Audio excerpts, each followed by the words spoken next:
change. Is there anything left here that I can reclaim?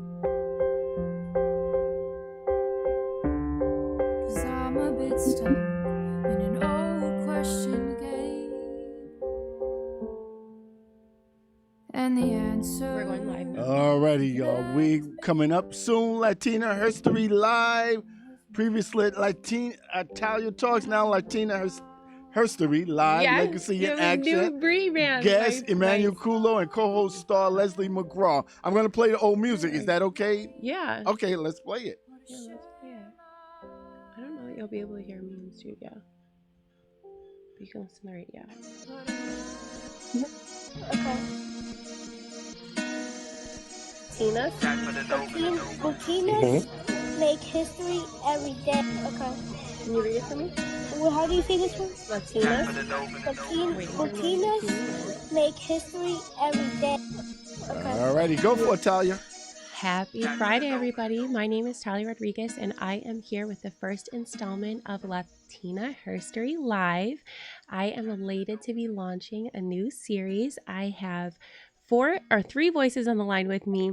One, my long-term co-host, Willie. Willie, do you want to say hi? Hello, everybody. How you doing? This is the first edition of Latina History Live, Legacy in Action. Is that right, Talia? Perfect. Super excited. Okay, good. And I should have two other voices with me. One is the star of the show, Leslie McGraw, who is my co-star for our miniseries Legacy in Action. The other is our guest, Emmanuel Kulu, and I am going to give Leslie the floor so she can introduce herself and we can get into some of the questions. Leslie, are you there? Hello, I'm here. Hi, Leslie. Hello, y'all.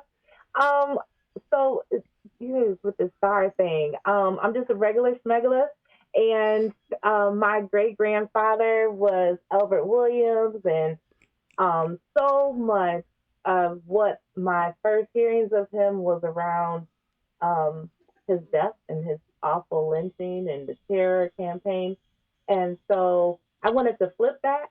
And so as I've gone through this journey, I wanted to focus on like the person he was and his life of trying to help people be civically engaged, even without the franchise of voting. And so Albert Williams Voter Engagement Day, this will be the second one, October 15th. So excited. Yes, and so this is leading up to that. I've been calling it Legacy in Action, a storyteller's journey to civic engagement. Leslie, thank you for that introduction. We are super excited to have you here as a co-host. It's wonderful with the technology that we have at 91.3 FM. We can have voices join us from all over the country. Yes. I know we should have our guest on. Is our guest here? Yes. What's going on? Did you want to introduce yourself, sir? Yes, my name is Emmanuel Kulu Jr. I'm an African historian, a TEDx talk speaker, and a best-selling author. I am super excited. I'm excited too because I actually know his brother Stephen Kulu, which is a great friend of mine. I look up to him big time, and nice to meet his brother, who's doing great things also. If you're listening, just know everyone knows Willie. So not know that. going into our interview, high likely ability. Mr. Kulu, I'm super excited to speak with you. Leslie, I didn't know if you wanted to ask the first question or if you wanted me to start us off, but I know that the listeners are going to be really inspired by you. And I feel like there's a lot of connection points between your advocacy and Leslie's advocacy. So super excited to be a fly on the wall today on the radio. Leslie, do you want to ask the first question or do you want me to? It's sort of a question. So, first of all, I'm so pleased to hear your voice, Emmanuel. Grateful to be here, sister. Yeah. So today, the theme is Sankofa. Mm-hmm. And it's so odd because so Sally and I kind of like work parallel, but our minds just like connect, but we don't always talk about things ahead of time and just click. And so when she said the theme was Sankofa, I'm like, oh, that's perfect. Like that is, I did a soul collage experience about a year ago. And so that's like one of my core values is Sankofa. And I like built all these things around like how I'm using what has been left from family and from what I know and bringing it forward. And so I wanted to hear your idea of Sankofa and how that impacts your day-to-day life. It's a fantastic way to open the show, Leslie. Thank you. I love that. I love that question. The Sankofa originates with the Yoruba people, and the Sankofa represents to a bird that looks back and grabs his egg. So the idea is to look back and fetch it. So that is the very essence of what I do. I believe in this country, African American people have been told that our history starts with slavery. And I always wanted to dig further back than that. I wanted to dig back into the ancient history of African people and bring that to the forefront. And that's what it means. It means to remember exactly what was said in the Black Panther movie, to remember who you are, remember the essence, remember your ancestors, look back in order to see the greatness of what your people have done in order to move forward into a better future. So that's what I see the Sankofa as. I love it. I know. I think that's profound. I'm really excited about both of your scholarship, your space that you both are taking in storytelling and narratives and mixing the academic and community storytelling. Mr. Kulu, could you tell us what schools or universities you attended here in the United States? Kind of like what has been your education or schools that you are in community with? Mm-hmm. Well, I've been partnering with the Buffalo Public Schools. I'm a traveling adjunct professor. So, but I'm going to start right there with home base with Dr. Fatima Morel. Shout out to her, Dr. Tanya Williams, for bringing me on for 4 straight years. Oh, wow. Working with the MBK program, helping our students to become aware of ancient African history. Again, when talking about Black history, we know it's very shallow. So I always try to extend it. We did a nice art program this year where we did some African mask making. Last year, we just went over a few different PowerPoints of children pointing to different parts of Africa that they would like to be at. So just doing some brainstorming with them and also just talking to them about the different ancient African kings and queens and the accomplishments of African people down to this very day. So I was able to do that. I've also done Harvard University, UCLA. I've done University of Johannesburg, University of Cape Town in South Africa. I'm currently working on doing the,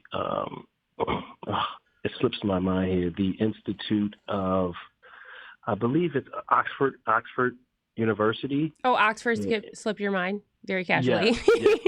It slipped my mind because it's something I've been wanting to do for so long. And I kind of just thought it would never happen, but now it's kind of at hand and in the works. So it's something I'm going to do. Haven't done yet. But I've done a variety of schools that I can mention. Geneseo University, University of Rochester, Syracuse University. So I've just been around. Erie Community College. What schools did you attend? I went to Erie Community College. Oh, and I also went to University of Buffalo. Yeah. Oh, so you're a SUNY. Yes, that's I am. Fantastic. Yes. Yep. And, and just for everyone out there, for clarity, my degree is not in history. My degree is in social work. Okay. So to make that, I am a self-study African historian, and my father was an African man. So he taught me all the history that I know. So I'm a self-study on that. Leslie, did you have a reflection? I'm sorry. No, I was just saying, go ahead. To hop on that, so I love that you said that, your father taught you self-study. So I am a new study to African history, but even the history of I live in Michigan, born up north and everything, and our family's been here since 1942. But so I've, even the history of Tennessee and how our beginnings and how we helped settle that area and stuff. And so it's a slow trickle. And then every few years I'm digging and I'm going farther. I'm back down. I'm here now to the early 1800s, but still not even to Africa yet. And as you learn as you learn the legacy, not everybody had the access to have a daddy from Africa, right? So how do you step into that voice in an authentic way? Because I don't have an African name. I don't have an African dad. And there is sometimes almost like a competition, or it's a misalignment between Africans and African Americans. You know what I mean? Right. And, for clarity's sake, I got to take you back a little bit. So for myself, when I was a youngster, I found myself defending Africa and African history as a young man. And mostly a lot of my own peers, my African-American brothers and sisters. And for the record, my mother is from Chicago, and my father is from Cameroon, just so everybody knows that too. And that just sounds real New York to me. I'm like, okay. So I would, go to school. Obviously, my last name is Kulu. It's not a typical American name or English name or whatever have you. So people would notice that, and they'd be saying things like Kulu, Coolio, or, ask me if I had giraffes and lions in my backyard when I was in Cameroon and things of that nature. So I started out educating at a very young age, like this is not how Africa is. This is, you have your tribal areas, okay, and then you have your city, okay. You have your villages, you have those different things, but it's like if you go out to the East Aurora, right? You're seeing nothing but the sticks, right? It's the same thing in parts of Africa. You have your rural areas, you have your cities. So I would find myself always explaining that in school that, Africa is not just this jungle that everybody perceives it to be, like they say it is on National Geographic. So I started off at a very young age educating and learning to be proud. But for a long time, I was kind of like discouraged. I would ask my mom, how come I couldn't have your maiden name? Her maiden name was Smith. Right. So I was like, I was kind of ashamed of it. But she told me to be proud of your lineage because your ancestors, that you connect back to Africa. There's a lot of us here who don't know that. So be proud that your father knows his lineage and you know your lineage as well on that side. So I kind of embraced that. And I used that as an opportunity to bridge that gap that you're talking about, the stigma that we're different people, but we're the same people, just on different parts of the world. So I found myself always trying to re-educate on those things and bring this whole history of Black history together. The history of the ancient history of Africa and the history of the accomplishments that African people still accomplished despite being in slavery. And that, you're talking about over 6,000 years of history, okay, since the very, very beginning of mankind. So these things need to be told in its totality, and you just can't have what they call episodic history. You have to tell the whole entire history. The Greeks learned from the Africans. The Romans learned from the Egyptians, who were African people. All of these things matter because even if you turn around your dollar bill to this very day, you'll see a pyramid there, which connects us all the way back to ancient Africa. If you go downtown Buffalo or to Washington, you'll see an obelisk. That takes us back to ancient Egypt as well, and also ancient Kush. So again, all of these things are all part of our history. The kings and queens, the slavery, the slave trade, and surviving those things down to this very day. It's all critical for us to know the whole story. Yes, absolutely. Leslie, did you have a reflection, or did you want to move on to the next question? So I'm going to back up like a few sentences because it just hit me when you said as a young child you were kind of pushed into advocacy. And you had to defend, their ideas of what they were getting from places like National Geographic. I think it's interesting that very recently, in the last 2 to 5 years, National Geographic has been extremely intentional about kind of educational reparations about how they depicted Africans for so many years. And they have apologized and trying to make amends. But the front lines of that harm were really lived out on the schoolyard. Right. Yeah. And I'm glad you mentioned that because I mentioned that in one of my PowerPoints. I believe it was the 2018 edition. I forget the name of the edition, But it's actually in one of my PowerPoints when I present on Untold, the Golden Age of Africa, about how National Geographic have been trying to correct that. You give them credit for making the effort and to acknowledge Elizabeth Cobalt, who acknowledged, she mentioned that, hey, in order for us to move forward, we have to acknowledge our dark past of how we have depicted Black and brown people across the globe. And again, if you've ever been to Florida, you've seen the poverty in Florida, right? Mm-hmm. Yes. But if we took a picture of that, right, if we took a picture of that and said this represents Florida, no one would visit Florida. You know what I'm saying? Right. So Absolutely. this is what they do when it comes to a lot of foreign countries, Africa, and it kind of keeps us Americans in this mentality that everywhere else is bad. And this is the only safe place. And a lot of us never travel. And upon my travels to Africa, I'm seeing more people of Asian descent, of Caucasian descent, of Arab descent, traveling to these places on the resorts. And I very seldomly see African-American people, more than likely because of these things that's been told. Yeah. So I think that the conversation is significant. Obviously, as a Latina, with it being Hispanic Heritage Month, the role of media, specifically newspapers and like educational media, and how they have portrayed even like the need to invade Puerto Rico, like that was something that came, strictly from the media. So the power that all of us have, being able to be present, and the two of you having very distinct and professional, national and international networks around storytelling, it just makes me think. And I just wonder if I can maybe ask both of you this question, again, very empathetic about the schism between different layers of culture, because we have New Yorkers, like people who are like me, and then we have real people from Puerto Rico, quote. But when we approach this work from your perspective, both of you individually, how is it that your storytelling or your personal identity affected the way that you approach either the academic presentations or the storytelling lenses, or Leslie, when you're writing, how does your identity go into it? Because I think that's one of the things I like to ask is how, your unique approach to this field. I love that you are both self-educated. I would consider myself the same. So, I'm just really excited to be here on the radio with both of you.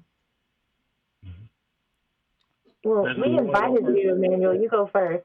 Yeah. Okay, Leslie, that's a fair point. Okay. Emmanuel, you go first. Okay, cool. How it inspired me is, again, I grew up kind of teaching it. I remember in third grade, I did a project. We were to make a depiction of someone of our culture, of great history. So I decided, I was given options to write, Malcolm X, Dr. King, and a few others. And my dad said, nope, we're going to do King Tut. So we did King Tut. And, King Tut is, considered to be a renowned king, according to National Geographic and all of these other things. He really didn't do anything great, but anyhow, we did it anyway. We got a mannequin head. We took some cardboard, spray painted it gold, and turned it into a Egyptian headdress. It was really nice. We got some clay, and I brought it to school, and I got a B- on it. I'm the only one with ridiculous. I got a B- on it, and here's what the teacher told me. She told me that it was historically inaccurate because he was a Black man. Okay, so that right there lit the fire in me down to this very day. It really helped me to understand that, even in education, that racism exists. And I watched my father argue with my teacher that day about that. At the end of the day, as I was taking the project home, I just swore I was getting an A++, and it just didn't happen. And it kind of motivated me to continue doing what I was doing, because I realized the awareness wasn't there, even amongst educators. So that's where the fire started for me. Oh my goodness. That's amazing.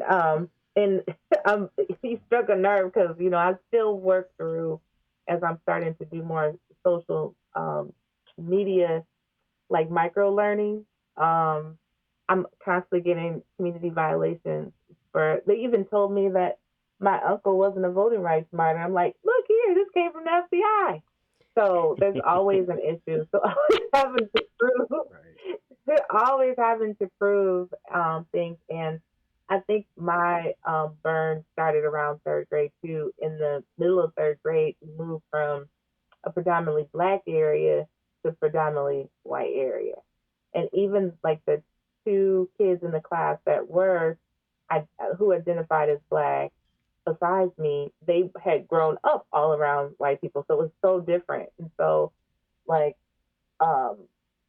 there wasn't this idea. I didn't grow up before that. I had never heard anybody say like it's almost like they equated Black with ugly or Black with stupid and all, you know what I'm saying? So I always had to like prove that. And even I would say, even with the teachers would make a big deal when I got a word right, or, you know, when I made the mark on the spelling bee, when my peers did the same thing, but it was like a big deal, like, whoa, wow, you're smart for a Black girl. You know what I mean? Like that was the over. And Leslie, you are a genius, so you obviously found that frustrating. So then there was this, I was defending, but also my identity, because I always had to defend that. I had never thought about being Black as like the first part of my identity until I moved to the white area. And so I had to think about it every day. So then it was like, I became like a little, you know, Black historian, like fourth grade. Because there would often be things in a textbook that were incorrect. And I knew they were incorrect. And sometimes I would, even though I never got in trouble for it, but I would like cross it out in the textbook. Right? That's what I'm talking about. Right? Or I was saying, like when they said that I remember there being, it was a Happy Thanksgiving message. And this Happy Thanksgiving message not only was something that was shared when I was a child, but even as my son was small. And that is that, this was all a myth, that, you know, that white people killed Native Americans. There was really, you know, a really synergy between them, and they welcomed them, and it was really disease that killed Native Americans. And, you know, because they didn't have the same hygiene. So it was like a complete mix up. And I mean, this is coming from the principal. And so, and I just remember thinking, if they can lie about that, they'll lie about us too. You know? So you hold up for a minute. Are you saying this, Willie? Are you saying that they taught that the Indians died from disease rather than I should say the white settlers that came here? That is correct. Yeah. And the white settlers, and you know what's weird? Growing up watching TV, I always thought the bad guy was the Indians because that's the way it was portrayed. So you're right. Yes. It's been a whole host of lies.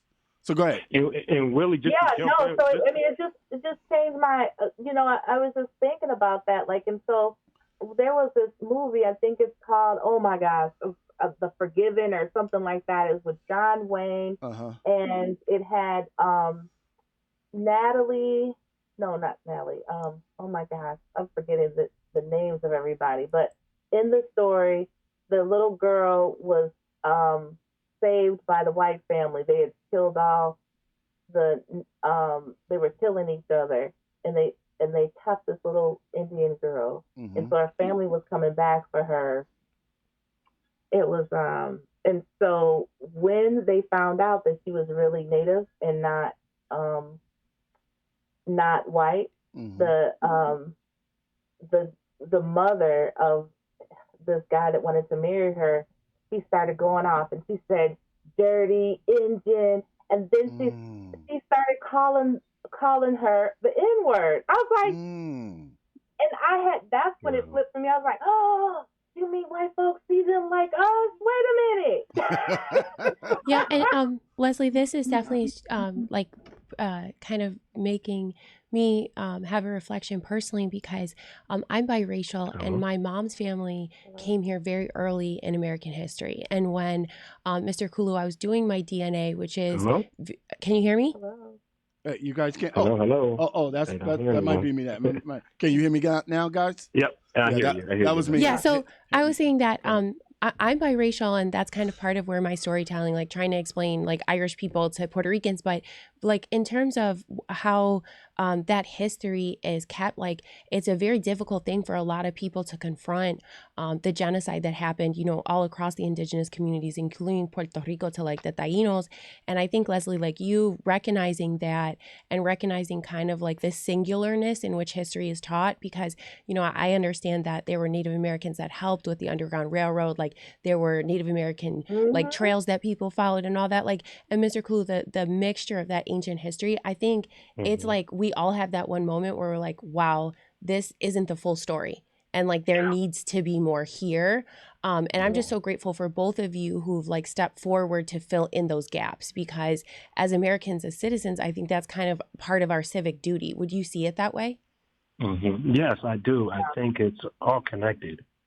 And just to throw out there as well that even the fact that we're calling Native Americans Indians who have nothing to do with India, no cultural exchange between these two different people is miseducation. Wow. These are the indigenous people to this land. Yeah. Okay, so they have no connection to India.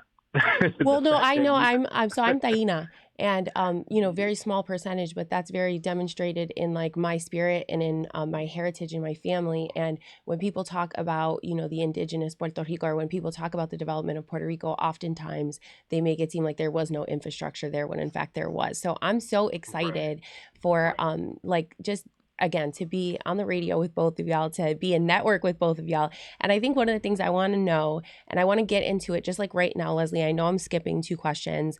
Leslie is extremely professional. She's a media professional, so I'm trying to stay on point for you. But I wanted to skip to the question of how our listeners can support both of your storytelling, the movements and the organizations that you both have around you. And Leslie's going to be with us in further episodes, but just so that we can hear right now. And Mr. Kulu, I'm super excited about Oxford. So just wanting to create that space a little bit before the hour. Okay. And then before we do that, I just super quick, I want to make sure that I said things correctly with the absolutely. movie was The Unforgiven. Of course. It's a Western. You got to, even if you just watch it, to just see the audacity of it all. And it was a major production. Yeah. But, Emmanuel, if you want to go first about how we can support you, then I'll go afterwards. Thank you, Leslie. Yeah, definitely. Any way to just continue to shed light on these matters. I think DEI is very, very important. Terminology of things is very, very important. You know, and the best way to support is, you know, anytime you can have an opportunity to highlight these things that are being talked about, whether it's from myself or any other historian locally that are doing it, is to highlight those things. I think that's the best way to really do it. You know, when I do anything big, you know, I'll always be connected with you. And anytime I can come on to raise awareness, to spread it to your audience, I would definitely be willing to do that as well. So it's a collective. Watch your mouth. Watch your mouth, because I will. Oh no, yeah, that's how like I'm just here to introduce y'all. Like this is just now a whole thing that's gonna be. I'm so excited to like just be invited to whatever y'all plan. Mr. Kulu, do you want to drop your social that you want people to follow you, or like a website or some like digital tag, just so people know? Yes, you can find me on LinkedIn is the best way to find me when it comes to doing my African history. Facebook, you can find me on Facebook, but that's more personal to me. It's just like usually the people I know and I'm connected to. Right. I usually use LinkedIn more for business. Yeah. So mostly find me on LinkedIn at Emmanuel Kulu, Emmanuel. You can also follow ARIA, which is Ancient African Antiquities Research Institute of America. You can find that as well. Follow that as well on LinkedIn. or you can find me on Instagram as @IAM_Kulu. Yeah, just follow me wherever I got going on. Also, you can check out the website, www.AAARIA.org, which is ARIA. Again, that's Ancient African Antiquities Research Institute of America. Thank Okay, you. so I'm about to spam you real quick. Okay. Let me see. Thank you. Leslie has a national network, so I'm just so grateful to be on the line with her. She's going to tell you, but just as a soft intro, like amazing advocate, national advocate, poet, amazing woman, someone who I consider a role model, and I'm really excited for everyone who's in our listening audience to follow her and follow the accounts that she has. And also, Mr. Kulu, thank you for kicking off our Legacy in Action mini-series. I really appreciate you mentioning your father.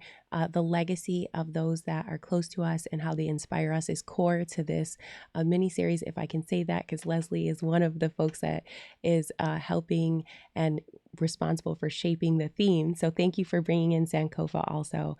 Just really grateful. Leslie, let's talk about you. Where can we follow you?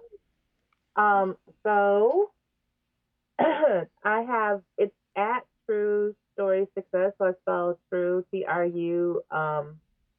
That's his own whole story why I don't use the E, but True Story Success. And you can find me on LinkedIn as well, just under Leslie McGraw. So, but True Story Success, I'm on TikTok, Instagram, Facebook, Blue Sky, X, formerly known as Twitter, Pinterest, all of those things. And, but I hang out the most, probably on Instagram and Facebook. And then the website that's most relevant would be AlbertWilliamsVotingCorner.com. And so the idea, so ElbertWilliams.org. Albert Williams, voting, VOTINGCORNER.com. And the reason being that it's the voting corner is to kind of shed some of the bougie civility that comes with a lot of voting groups and circles that I often didn't feel a part of. And also, it came out of a dream about Albert Williams, because the talk of why he was kidnapped by the sheriff and such was because someone snitched that he had been at the corner store talking about having another NAACP meeting after they had been threatened not to meet anymore.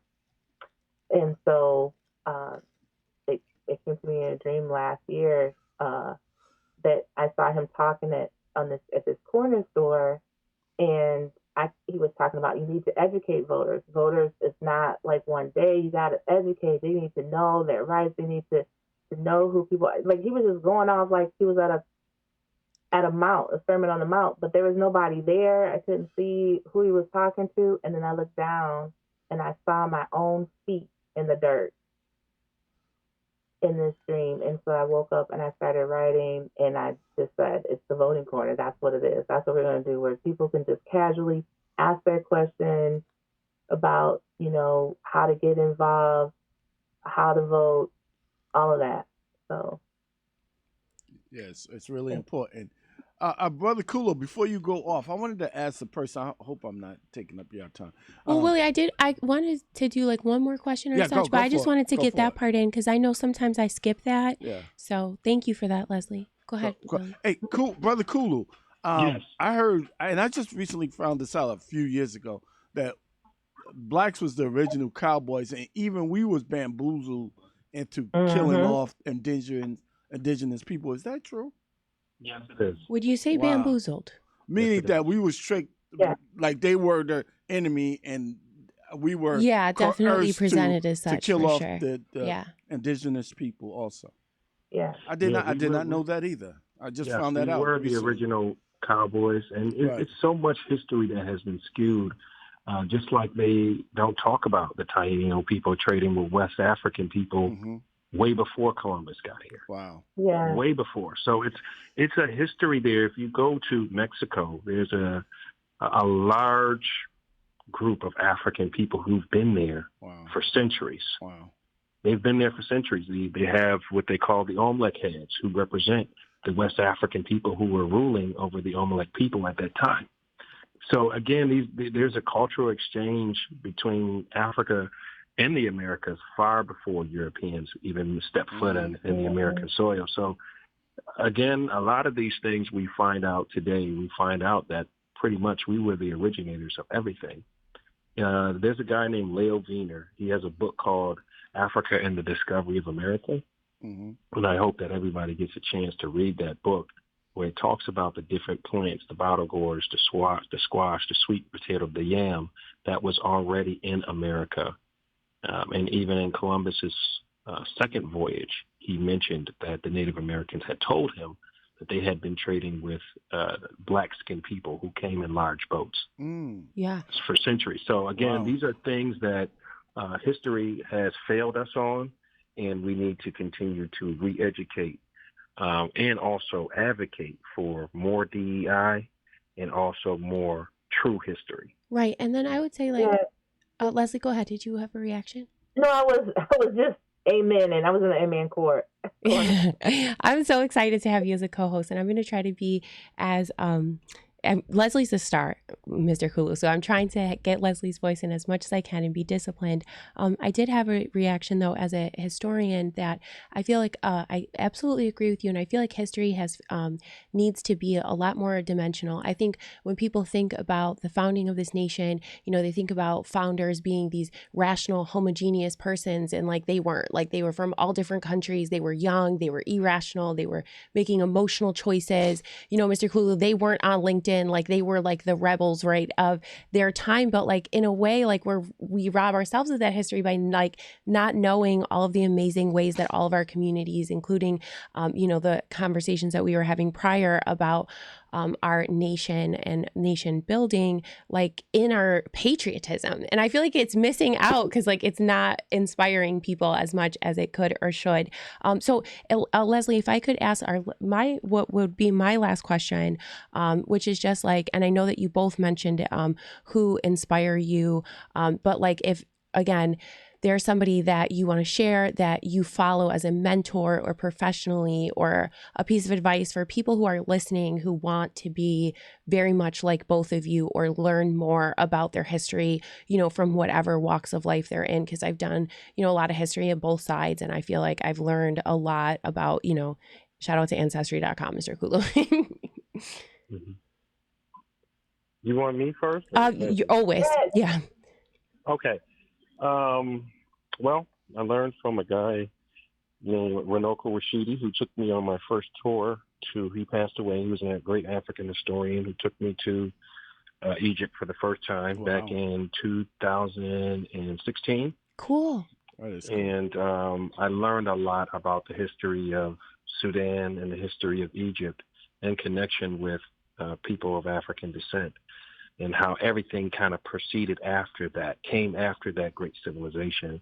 Another great scholar who really helped me was Kaba Kabane. He's also, you probably have seen him on Hidden Colors. You can also check him out on Instagram as well. A scholar who's my friend down to this very day. And I was always inspired by Dr. King, Malcolm X, Marcus Garvey, and guys like that. And of course, got to give the first one who gave me the enlightenment, which was my father and my mother. My mother was originally, she was not born, but raised in Chicago. She was born in Mississippi, but raised in Chicago, which is kind of like one of the hearts of the civil rights movements. So she was affiliated with the Panther movement. Mm-hmm. So I have like both. I have that strong African history from dad, and then I have that strong, proud to be Black history from my mom. So those two is where it all started from that tree. Mm-hmm. Thank you. No, that was profound. That's wonderful. Go ahead, Leslie. So I would, if I was to wrap everybody up in one category, I would say elders, right? So I grew up in a Black church, and I listen to the people older than me. Like, and so there's a lot of historic events that I learned closer to the source from both church and my family. So, for instance, the Little Rock Nine is not something I learned in a book. My aunt Patricia, who's married to my uncle Tyrone, she grew up in the house that they met every morning. So she tried to make it a museum in Little Rock. Yeah. She knew Daisy Bates. Daisy Bates was a mentor of hers. My Sunday school teacher, Helen Brown Oliver, was friends with two of the little girls that were bombed on this day many years ago down in Alabama. Wow. Which I wanted to think about too. Mr. John Ashworth, who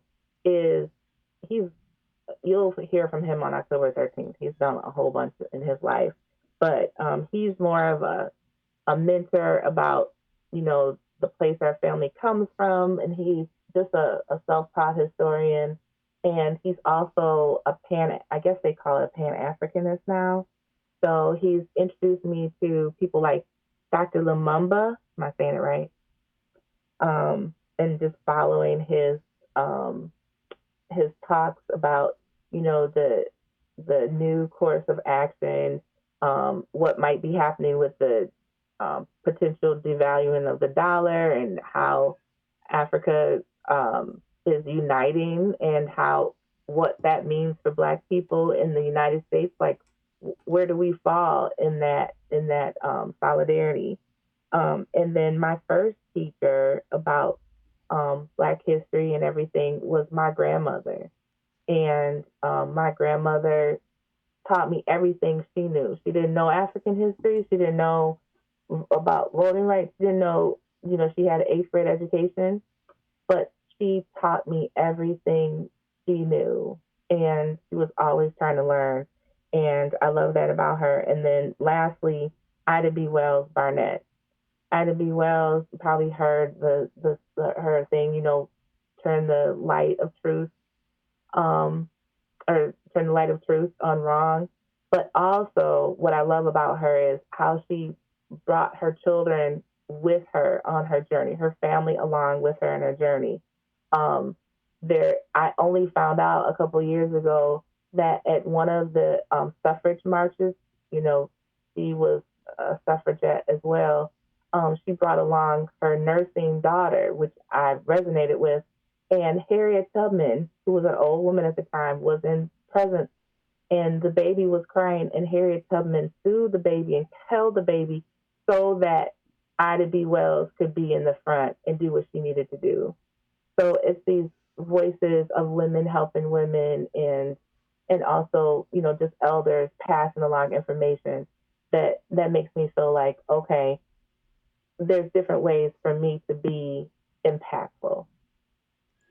Absolutely. You have impacted my life tremendously, Leslie. And I know that our listeners here on 91.3 FM WBNY, Buffalo's Original Alternative, are going to be looking for you and Mr. Kulu either on Instagram, social media, your professional sites. I think who you absorb information from and the people that are role models in your life impact you tremendously. So I'm so grateful to have you as a co-host, Leslie, for our Legacy in Action mini-series. And I just wonder if you want to close the space for us as we end episode 1. I'm so excited, Mr. Kulu. Thank you so much. Thank you guys for having me. It has been a pleasure to, even through audio, meet you. I hope to meet you in person one day, and I definitely will be wanting to have future conversations with you and following and just consuming your info that's out here. Yes, let's definitely connect, and your story is so inspirational to me as well, and I look forward to connecting. Thank you guys for having me. Thank you. Thank you. All right. Bye-bye. Thank you.